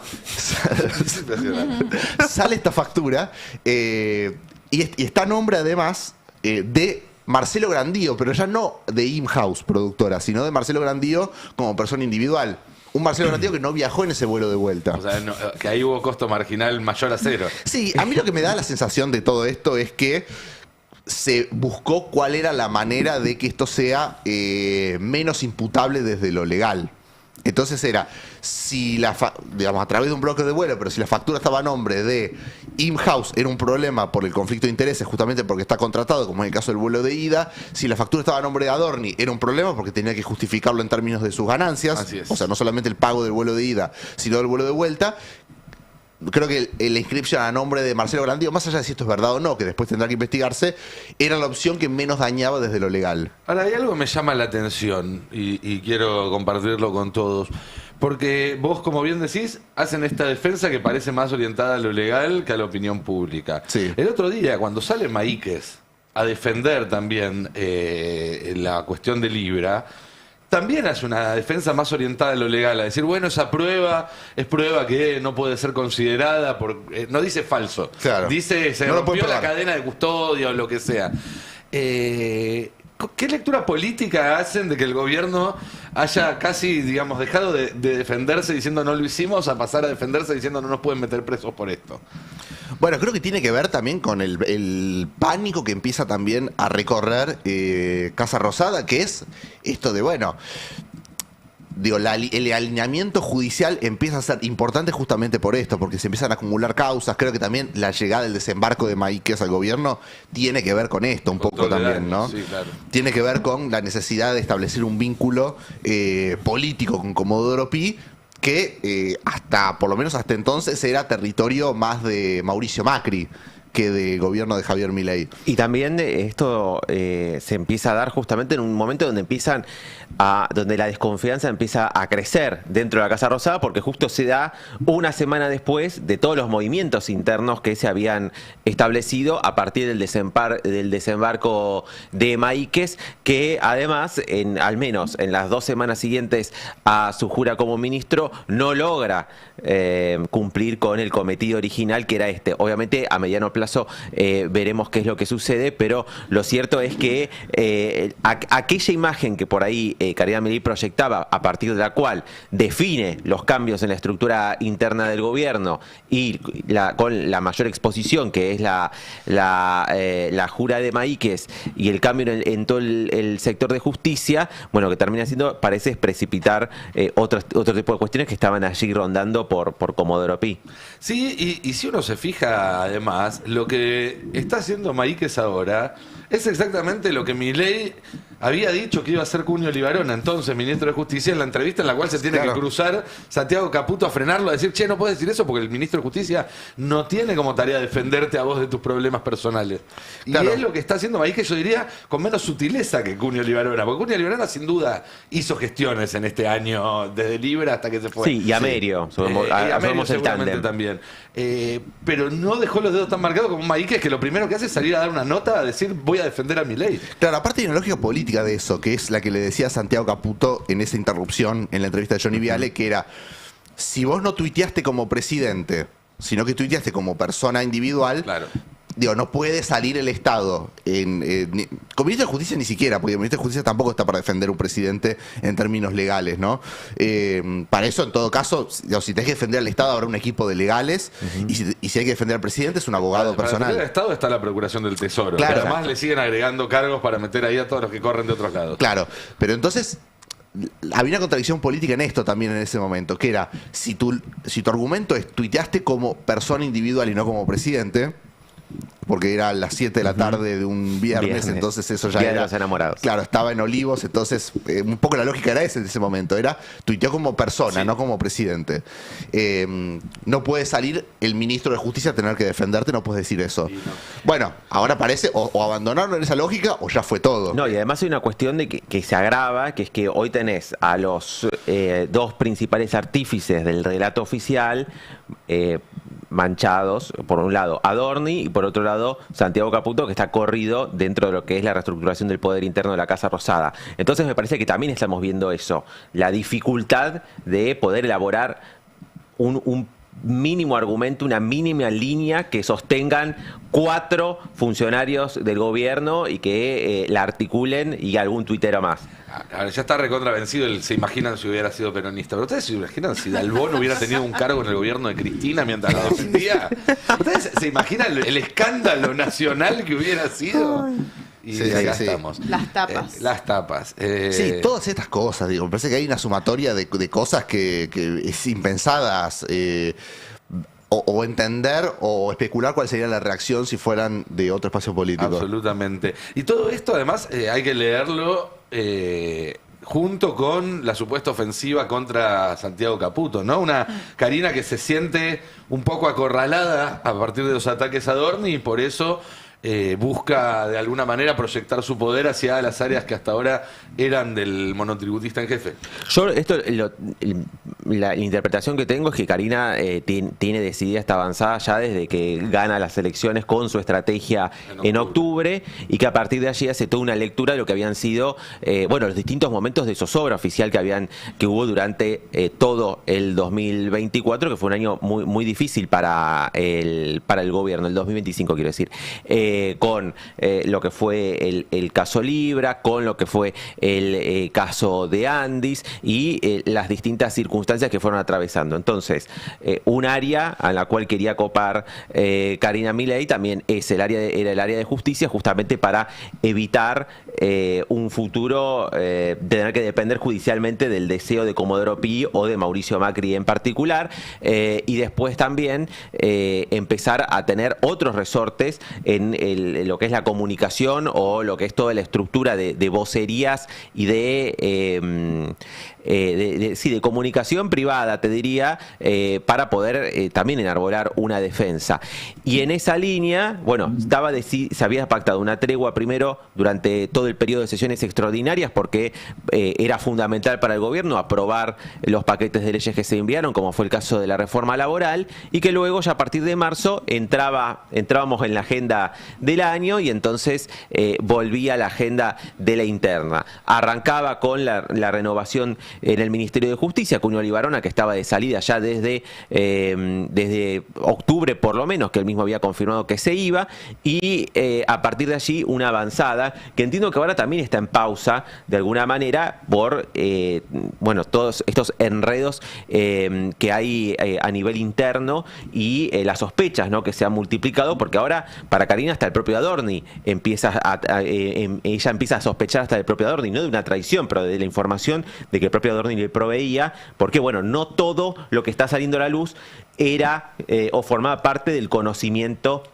de la Secretaria General de la Presidencia. Y yo creo que hay algo más también, que es... Karina debe estar dudando ahora si entre la espada y la pared Adorni no es capaz de traicionarla a ella para salvarse él. Porque eso es lo que pasa también cuando armas un rejunte de lumpen, que es lo que es este gobierno. Que cuando las cosas se empiezan a poner complicadas, es un poco un sálvese quien pueda. Y me imagino que ellos, que traicionarían a cualquiera para salvarse, dudan que los otros no harían lo mismo con ellos. Y quizás con razón.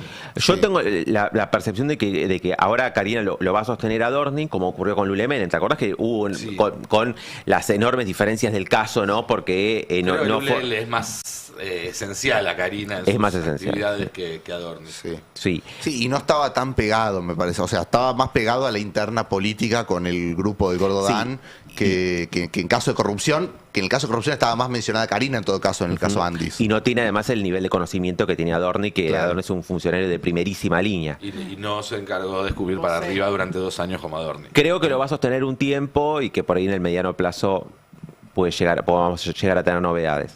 Pero esa es una percepción. En principio, esto sí, ya la desconfianza entiendo que forma parte ha alcanzado el propio Adorni, que era, bueno, que creció bajo el ala de Karina. Sí, sin duda. Mati, ¿vos tenías algo más?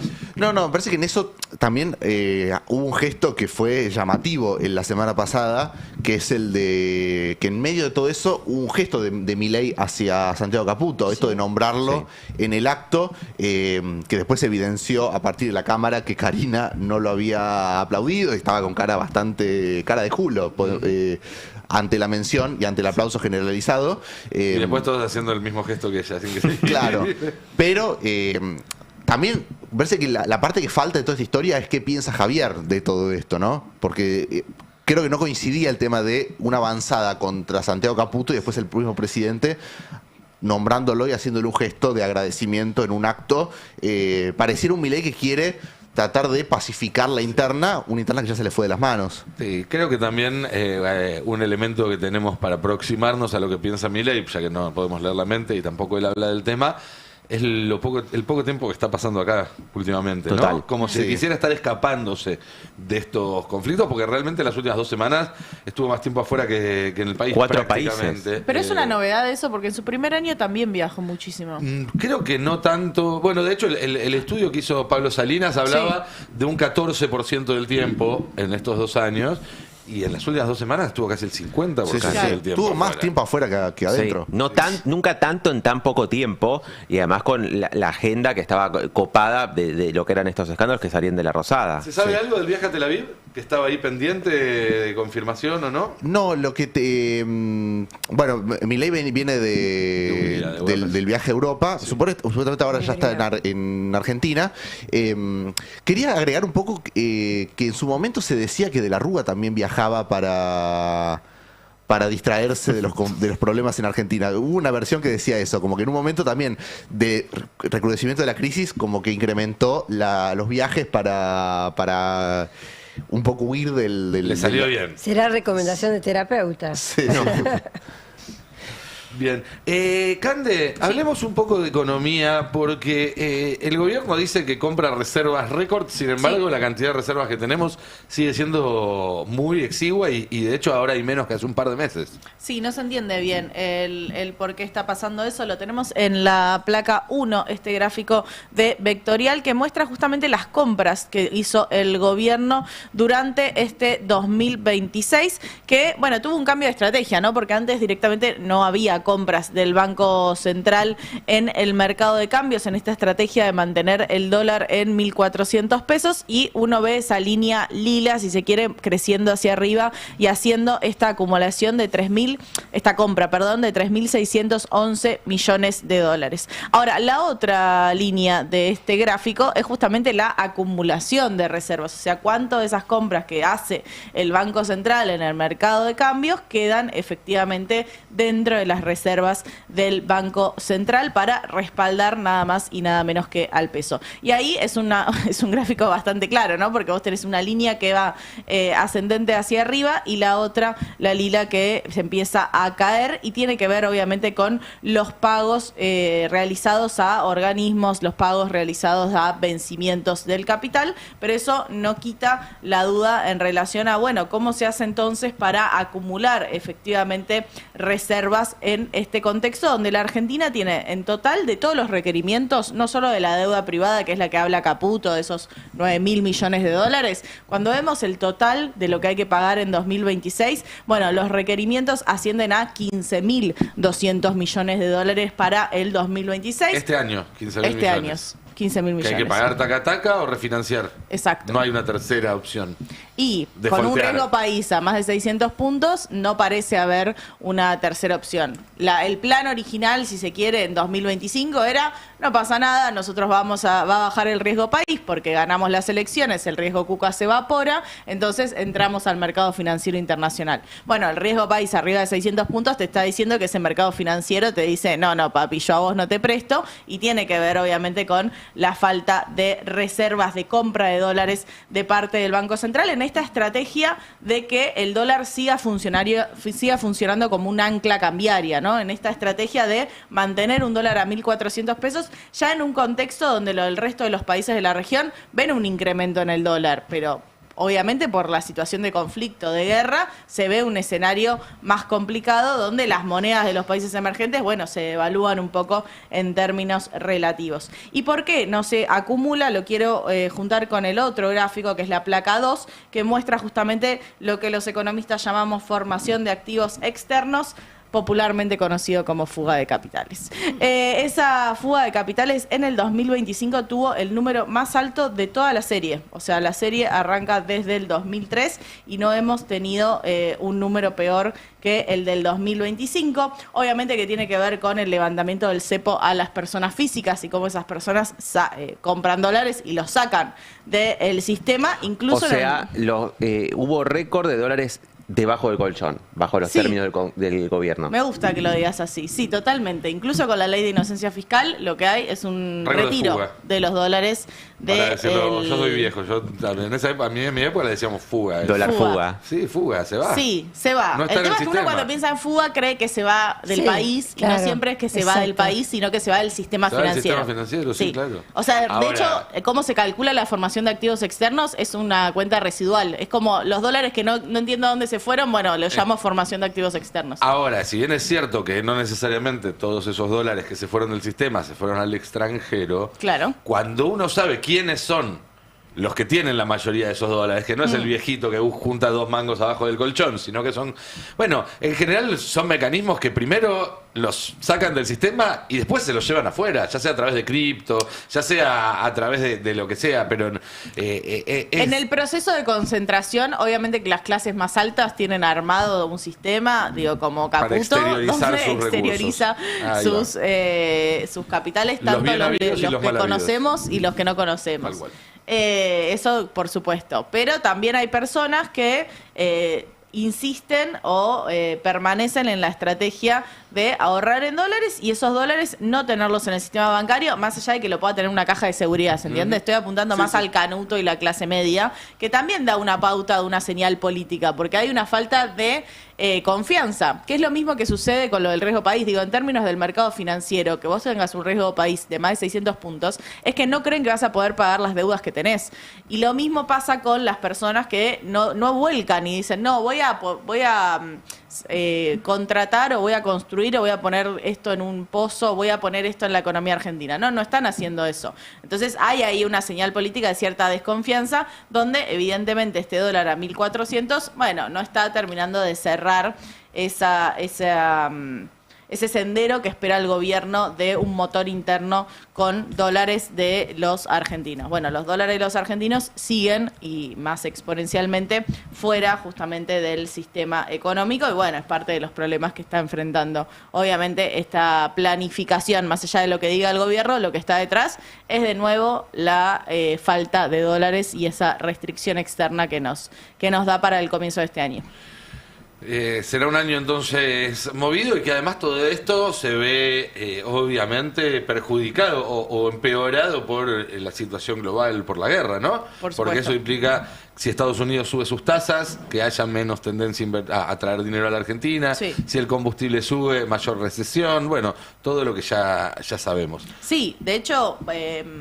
la semana pasada en Estados Unidos el galón de petróleo, de nafta, de combustible, llegó a los $4 en estados como Florida, donde no es California, que ya lo tiene más alto. Entonces también la lectura del tuit de Trump diciendo, bueno, ya se termina esto, si bien genera una posición positiva en los mercados, bueno, también habla de una necesidad de que no crezca todo tanto, ¿no? $4 el galón es como un límite para decir nadie va a ganar las elecciones con $4 el galón de gasolina. Eso es importante porque en Estados Unidos están acostumbrados a una estabilidad de precios que no es la que tenemos en la República Argentina, y el votante también tiene esa memoria histórica de que, no sé, la nafta sale no sé, $2. Entonces, el hecho de que después haya aumentado a 4 y no vuelva a los $2 al precio original, Claro. para ellos es inadmisible. De hecho, fue parte, entiendo, de la clave del triunfo de Trump y de las críticas a Biden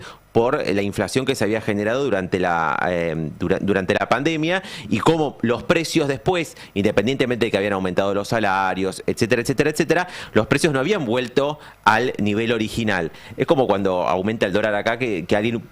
Nosotros ya sabemos que aumenta el precio del dólar y que no va a volver después a bajar a lo que costaba antes. Bueno, allá en Estados Unidos están esperando que los precios vuelvan a ese Claro. lugar histórico o general en el cual movían su economía. Y hay que ver qué impacto puede llegar a tener en noviembre si no se acomodan esos precios o si siguen elevados bajo la cosmovisión del ciudadano estadounidense. Total, y no solo al precio normal, sino a una promesa de Trump de decir, bueno, va a mejorar la economía, va a bajar la inflación, me voy a dedicar a los problemas de los estadounidenses, donde gran parte de los problemas de los estadounidenses tiene que ver con la inflación y tiene que ver obviamente con el precio de la nafta y cómo eso repercute en la inflación. Así que es una situación muy compleja, obviamente no solo para la Argentina, pero sí que la Argentina se mete en esta coyuntura global, bueno, con una economía recesiva, con una economía que ya tenía un dólar apreciado y con una economía que no acumula finalmente dólares, que no acumula algo que le permita, bueno, entrar de una manera un poco más sólida. Habló Trump, recién le preguntaron por esas declaraciones de hoy temprano a la mañana. Dijo, porque después de la desmentida de Irán, ratificó que hubo charlas, dice que esas charlas fueron a través de Kushner y Witkoff, que son sus dos enviados para Medio Oriente. Y Yerno y mejor amigo. Yerno y mejor amigo. Seguramente conversaciones muy indirectas en las cuales otros países como Omán, Turquía y demás participaron y que al final de toda esa cadena tienen algún interlocutor en Irán. No se sabe quién es porque, entre otras cosas, Trump también acaba de decir que no reconoce la autoridad del ayatolá elegido recientemente. Dice que están hablando con otra persona. Bueno, está el presidente también. Está el presidente también, pero bueno, eso también para meter un poco de púa en la interna, me imagino, que hay en Irán. Dijo que si estas conversaciones avanzan son para terminar con el conflicto, que Estados Unidos quiere hacer un acuerdo y que Irán quiere hacer un acuerdo. Vieron que Trump siempre habla de make a deal porque él es un negociador.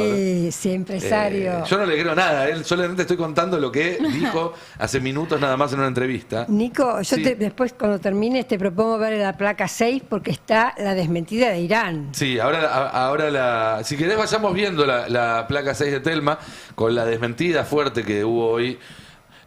A primera hora de la mañana Trump dice, bueno, estamos charlando y como las charlas van bien, voy a dejar de apuntar nuestros ataques contra infraestructura estratégica. E Irán inmediatamente sale y desmiente. ¿Lo tenemos ahí? Placa 6. Ahí está.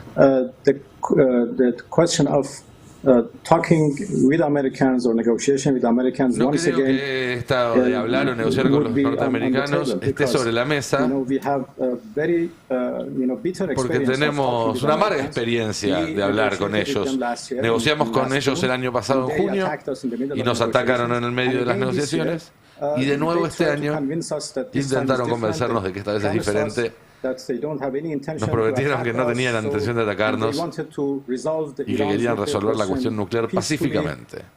and to find a negotiated solution, and we Encontrar una finally solución accepted. negociada. But Finalmente again, aceptamos after 3 rounds of y después de 3 negotiation, rondas de after negociación the American team in the negotiation, con el equipo norteamericano allí mismo en la negociación, bueno, ya sabes. that we made a big, Él Muy mismo dijo. importante. Sí. still they decided to attack us. Y aún así decidieron atacarnos. Bueno, Talking with Americans anymore would be, on our agenda.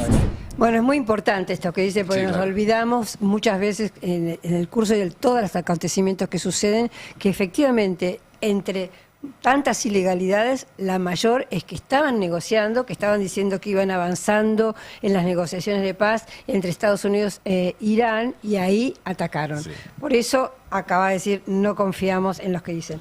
Y un dato más, es que Israel, después de que Trump anunció que había dicho a su ministerio de guerra que parara por 5 días, etcétera, etcétera, Israel atacó y dijo, estamos enviando una nueva oleada de misiles. Por lo tanto, Israel se despega claramente de Trump, y por más que Trump diga no va a haber más guerra, Israel parece que está decidido a continuar. Así es, Trump, entre otras cosas, en esta última entrevista que dio hace minutos nada más, también dijo que quieren que no haya armas nucleares en Medio Oriente. Y dice que si el acuerdo sucede, el acuerdo con Irán para terminar la guerra, Israel va a estar muy contento. Bueno, veremos cómo sigue esto, pero lo que era de una forma a las 8 de la mañana parecía distinto a las 10 y ahora a las 12 parece distinto nuevamente. Hay que agarrar siempre todo lo que dice con Trump con muchas pinzas. Yo estaba mirando en detalle lo que mandó esta mañana diciendo justamente que había videoconversaciones y que había dado la orden de postergar todo por 5 días y no nombra en ningún momento a Israel. No. Siempre dice Estados Unidos, habló con Irán, etcétera, etcétera. O sea que hay como cierto pareciera querer despegarse de Israel. Bueno, es que una de las hipótesis que se leía a 9 de la mañana era que Trump sabía que Israel iba a hacer algo en las próximas horas y no quería quedar como corresponsable. Hablamos de un evento de escalada también nuevamente. Pero bueno, es corresponsable, ya está. Uno no puede no hacerse cargo de los eventos que permite.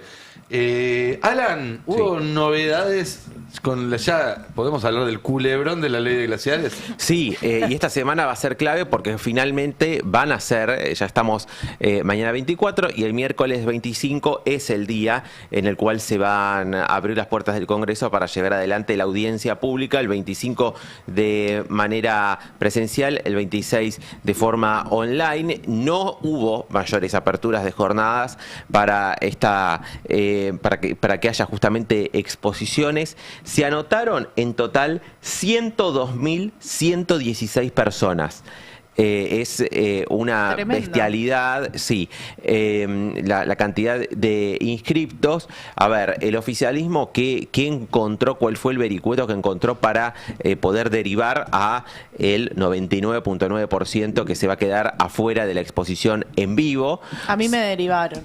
Te derivaron. Sí. ¿Que te llegó un mail? Me llegó un mail. Contá, por favor. Tenemos testimonio entonces, porque justamente, a ver, cuando uno va a una audiencia pública se anota con el deseo, con la expectativa de justamente participar de la misma, sumarse y poder exponer, en este caso con un plazo máximo de 5 minutos, porque uno está a favor o en contra de la modificación de la ley de glaciares. Los que se anotaron mayoritariamente están en contra. Hubo mucha movilización de las organizaciones ambientales, también las comunidades que están movilizadas históricamente en todo lo que es la zona cordillerana del país, que forman parte de distintas asambleas ciudadanas que se fueron anotando y que justamente nutren a este número de 101.000 personas inscriptas. Bueno, a la mayoría, según publicaron por carta, enviaron los presidentes de las comisiones de asuntos constitucionales y de ambiente al resto de los colegas que integran las comisiones, finalmente van a poder participar solo los primeros anotados, los que se anotaron más rápido, básicamente, en cada uno de los distritos. ¿Sí? Y el resto queda afuera, como el caso de Cande. Pase la placa ahí al grupo. Dice: estimado, las comisiones de Recursos Naturales y Conservación del Ambiente Humano y de Asuntos Constitucionales de la Honorable Cámara de Diputados de la Nación se dirigen a usted, en el marco del tratamiento, a fin de hacerle saber que, atento al número de inscriptos y con el objetivo de garantizar una participación abierta, inclusiva y federal, no te vamos a dejar hablar. No, mentira, sigo leyendo. Su intervención a la audiencia pública podrá concretarse bajo la modalidad de exposición de manera escrita o audiovisual. Ahí está. Entonces, Cande va a tener que escribir un documento. Yo creo que voy a escribir un documento. Muy bien. O mandar un video, que también es lo tuyo. Podés hacer la intervención de 5 minutos en vivo. En vivo, y lo recortamos y lo mandamos. Después. Me gusta eso. Pero ¿cuál sería la lo tengo que preparar. diferencia si son 5 minutos de video y 5 minutos de exposición? Claro, ¿quién lo va a presencial? leer o quién lo va a ver? Claro, el tema es que eso va a quedar, lo que termina siendo forma parte de un registro administrativo y punto, en lugar de participar de la discusión, que igual Pero es como recordemos... un congreso de la ONU al final, no sirve de nada. No es es vinculante, ¿no? Recordemos siempre que la audiencia pública no es vinculante, pero era una instancia fundamental que las propias empresas mineras que están detrás de este pedido para modificar la ley de glaciares entienden que es necesario porque lo que no quieren es judicializar. No quieren que se judicialice la ley porque quieren avanzar cuanto antes en la explotación de cobre. El problema es que la ley ya se está judicializando, ya hubo varios amparos, uno rechazado, uno que había sido presentado por un particular, un amparo justamente para frenar la audiencia pública para que se contemple la cantidad de anotados y que pueda ser... El punto principal o la génesis de este conflicto nace en que está mal organizada la audiencia pública. Claro. Si hubiera habido reglas más claras de entrada que hubieran sido votadas por el plenario de comisiones, bueno, esta situación se podría haber previsto. De hecho, lo que esconde es que La Libertad Avanza creía que mucha menos gente se iba a anotar. Por eso pusieron 2 fechas, creían que con 2 jornadas iba a estar alcanzado y que el trámite iba a ser suficiente para que después no haya ninguna objeción en la justicia, como lo iba a haber si se aprobaba la ley sin darle participación ciudadana. Acá el punto es que se trata de inversiones muy grandes que requieren para arrancar tener ciertas garantías de que no va a aparecer un juez y ponerte un amparo. Entonces tenés que cumplir con lo que dice la ley, que es escuchar a todos los que quieren hablar en la audiencia pública. Después podés no hacerles caso, pero tenés que demostrar que los escuchaste a todos. Toda esta vuelta es para de alguna manera poder decir, miren que todos fueron escuchados, aunque algunos sean archivos que van a quedar en el fondo de una carpeta que no va a escuchar ni el loro. Exacto. Ese es el tema. ¿Quién va a escuchar eso? ¿Quién va a leer los documentos que se manden? En lo que es la Cámara de Diputados, en la presidencia de la Cámara de Diputados, hay mucha tensión sobre este tema. Se ha transformado realmente en un gran problema para el propio oficialismo, que quería un tratamiento exprés de la ley de glaciares. Recordemos lo rápido que fue sancionado o el debate exprés que hubo en el Senado, pese a que tuvo que ser postergado porque al principio Patricia Bullrich no conseguía los votos. Veamos la placa número 3, que justamente también sumando a esta tensión ya le enviaron los presidentes de ambas comisiones a los diputados que va a ser muy limitada la cantidad de presentes en la sala este miércoles. Dice, bueno, ¿dónde va a ser? La sala de reuniones se ubicó en el piso 2, anexo C, y sigue allí abajo donde le aclara a los diputados que solamente pueden ingresar 2 asesores del bloque y no pueden llegar asesores personales, es decir, quieren tener control total de quién ingrese y quién sale de esa sala, que va a tener, bueno, una presencia muy numerosa. Se está evaluando también de parte de las organizaciones tener alguna suerte de audiencia o plenario paralelo en la calle, justamente con gran parte de los que se quedaron afuera, para demostrar también el descontento que hay con lo que ha sido esta organización, que podría haber sido más larga en el tiempo. Perdón, ¿el miércoles se supone que sesiona la Cámara de Diputados para tratar esto? No. No. El miércoles es la audiencia pública presencial. Okay. Sí. ¿Se sabe que ahora termina o dicen 10 horas y...? Y son 5 minutos cada uno, claro, deberían ser 10 horas, pero se va a extender porque además en los dos casos, ya sea presencial o digital, primero tenés, en el caso digital, los problemas técnicos. Y cuando es presencial, todos se van a extender. Claro, aparte de 5 minutos, bueno, ¿viste? Es muy difícil, además, para las propias autoridades de ambas comisiones, de alguna manera, tenés a un invitado, cortarle la palabra. Una cosa era Espert cortándole el micrófono a los propios diputados, sus propios colegas, pero vos no podés tener un invitado en la Cámara en el anexo de la Cámara de Diputados y cortarle el micrófono si se extiende 6 minutos. Pero sí, va a ser el epicentro de la agenda legislativa este tema, porque después está todo lo demás paralizado por los propios escándalos del gobierno. Ese anuncio de Adorni de la semana pasada de que iban a avanzar con toda la gente. Todo frisado. Pero la pucha, falló. Por ahora, sí. Los 10, el paquete de leyes, 1 por mes, también falló.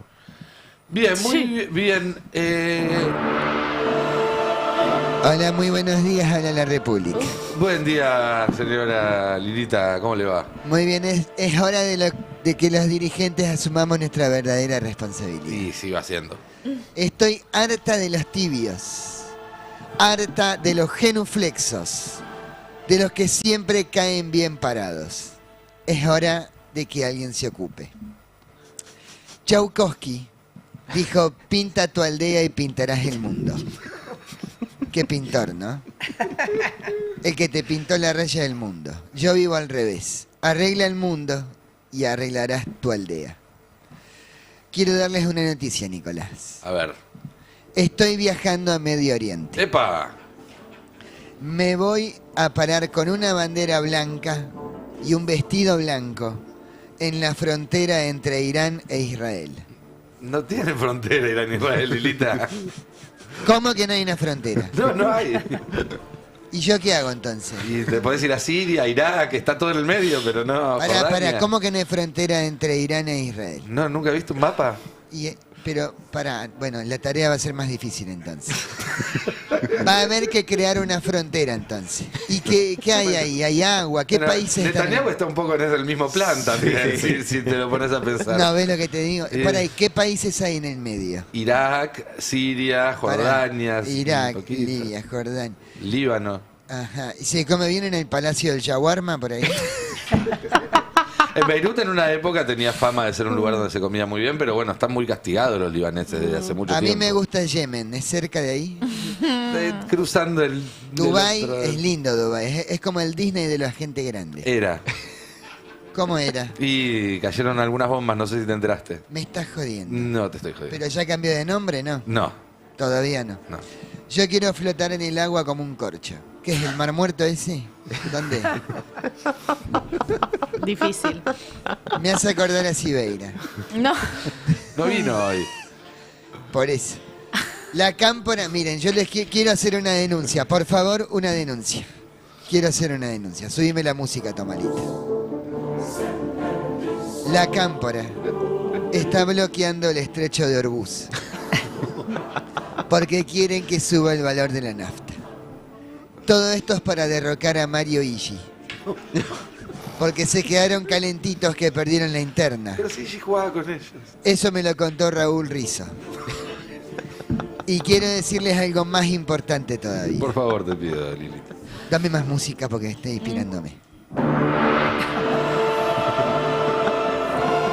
Gerardo Romano y Ana María Picchio están armando en el Patria un misil tierra-aire con ojivas de locro y buceca.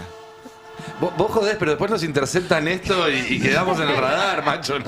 Háganse cargo. Lo voy a repetir. Ojivas de locro y buceca. No te matan, pero la repetí 6 meses. Me voy. 2 cabezazos en el área. Es gol. Que tengan buenos días. Buen día. Muchas gracias, Elisa Carrió. Qué fuerte, ¿no? La verdad que sí. Me la imagino igual ahí tratando de encontrar la frontera entre Israel e Irán. Se le podía complicar un poquitito. ¿En qué estábamos? En el desconocimiento de la mayoría de los argentinos de Medio Oriente y eso creo que también. Es parte de lo que estamos viviendo. Eso también. ¿Lo de los glaciares ya lo redondeamos? ¿O nos quedó algo Mira, más? hubo una cumbre de empresarios de minera en el Hotel Hilton, Sí. también justamente que se trató un poco este tema de la demora que está teniendo el proyecto, de la necesidad de que se apresure y que, bueno, ¿De qué le pasa a la gente? ¿Por qué no quiere trabar la ley? Tenga las garantías legales para que no haya ningún tipo de obstrucción hacia adelante. Leí que algún gobernador ya estaba tan ansioso que decidió no esperar a que se apruebe la ley y avanzar Sí, por la suya. lo publicó Tiempo Argentino, que justamente el gobernador Beretilnec ya avanzó con la cesión de un emprendimiento minero en una zona que hoy es periglacial. Me apuntaban también que igual estaría incluso prohibido por la modificación porque es un glaciar que tiene alguna incidencia en un parque nacional y vos en un parque nacional no podés hacer actividad minera. Aunque entonces dijo Sturzenegger que podías hacer lo que quieras en el Parque Nacional, así que si te acordás, no sea cosa.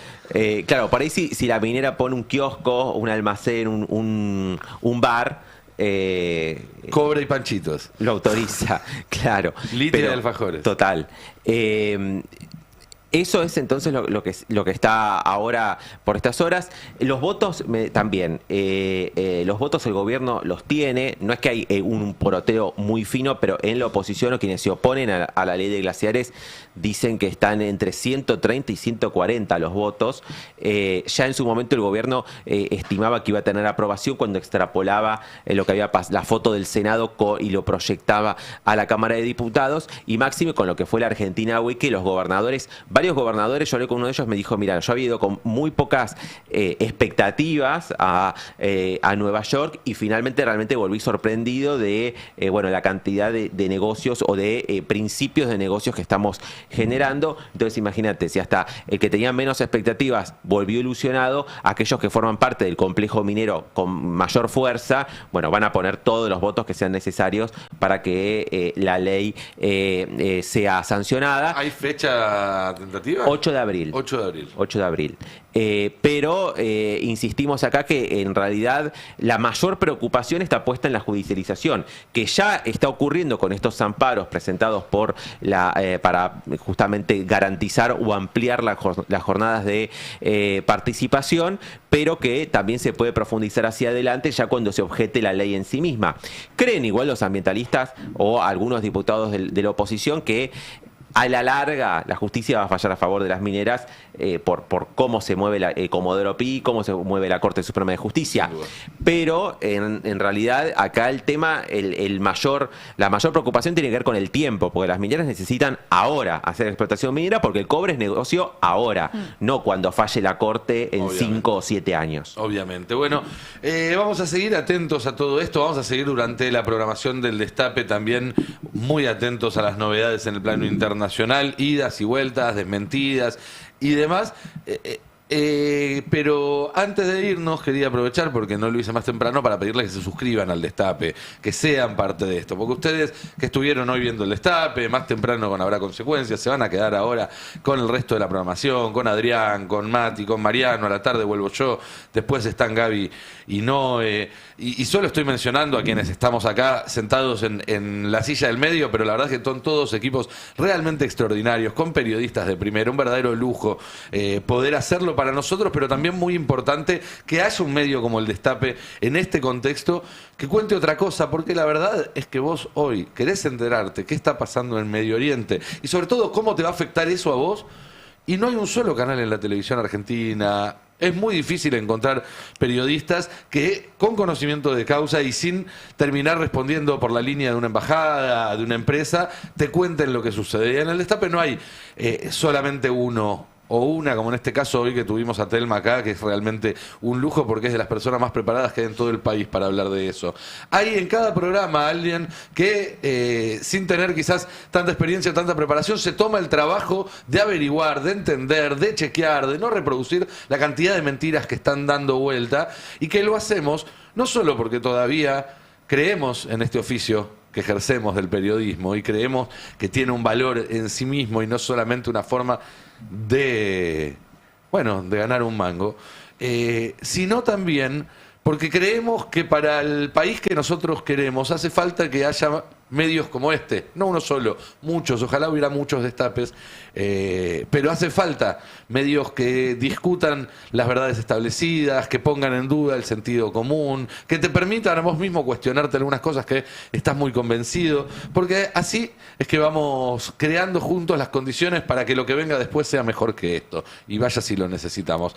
Así que si podés darnos una mano, desde 10 lucas por mes, que sabemos que hoy en día para mucha gente es un montón de plata, pero que también sabemos que es lo que te cuesta una suscripción de un servicio que quizás ya no usás, de un cable al cual no encendés porque estás todo el día en la calle laburando y llegás muerto a tu casa, de algún medio que quizás antes utilizabas para informarte y ya te diste cuenta de que no te informa, de que te miente. Bueno, acá en el Destape eso es una inversión, no es un gasto, porque estás poniendo tu ladrillo, estás poniendo tu grano para que sigamos creciendo y podamos seguir ofreciendo esta nueva versión. Así que entra al destapeweb.com, hace clic en el banner o metete en el QR que está ahora en pantalla, suscríbete, sé parte de esto. Ahora vas a tener 5 minutos hasta que arranque Verdades Afiladas y hacelo, así nos ayudás a que sigamos creciendo y a que sigamos haciendo eso que vos elegís todos los días. Muchas gracias, compañeros, por haberme acompañado hoy, como siempre. Mañana vuelve Roberto Navarro a este lugar. Muchas gracias a todo el equipo de producción también, que hace siempre un gran trabajo para que este programa salga al aire. Hoy especialmente a Ludmila Lucero, que hizo todas las placas que vieron en el editorial que hice para arrancar. Un montón de laburo. Gracias, Ludmila, por haber estado ahí al pie del cañón, junto con Nela, junto con Juan y con todo el resto del equipo de producción. Quédense que ya viene Verdades Afiladas. Nosotros nos vemos de nuevo a las 7 de la tarde y mañana a las 10 viene Navarro para hacer el pase. Chau, chau. Chau, chau. En un país complicado, una radio sin vueltas. El Destape 1070.